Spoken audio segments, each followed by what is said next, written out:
Hierdie is dalk net 'n handtekening, maar vir die Kaap de Goede Hoop Dierebeskermingsvereniging in Grassy Park is die steun van bekendes soos Oud-Springbok en voormalige afrigter Rassie Erasmus belangrik om bewustheid oor hulle Life's Better Share diereaannemingsprojek te skep.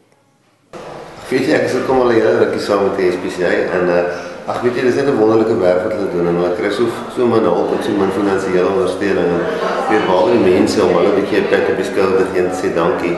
Ek wil ook baie graag hierdie kampanje van hulle ondersteun, jy weet, ek dink ek is een van die ouens wat in die verlede maar altyd 'n hond gekoop het, weet by die regte teelers en die regte plekke gaan soek het en weet dat totdat ek agtergekom het dan moet ek kom kyk en dis wonderlike diere wat hier rondloop en hierdie mense net 'n bietjie ondersteuning in die hele koers nou. A celebrity can come and, adopt a little mutt instead of going to a breeder, then why can't you, At the end of the day, it's really about giving a dog a second chance. And that's the most important thing to us. Ek dink mense is baie keer kieskeurig, maar ek dink jy gaan om jou ideale hond kry en dankbaar hond kry wat deur hierdie stelsel gekom het. Hierdie mense doen ongelooflike goeie werk en hulle verdien regtig my kans te kry. Sedert die diereaannemingsprojek op 4 Oktober van stapel gestuur is, het meer as 30 troeteldiere 'n nuwe huis gevind.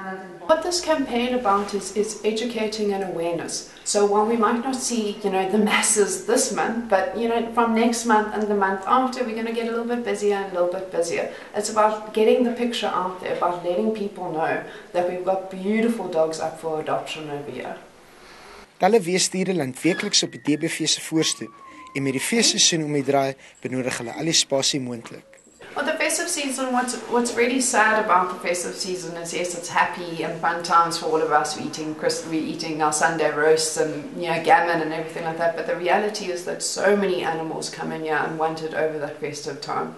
And it's simple, people getting puppies for the wrong reason, and now the puppy's sort of outgrown its cuteness and now it arrives over here. So we're gearing ourselves up now for Christmas time, knowing that we are going to be so busy with the amount of animals that are coming in. So if anything, we're trying to adopt as many dogs to wonderful homes so that we've got the space for those new doggies to come in.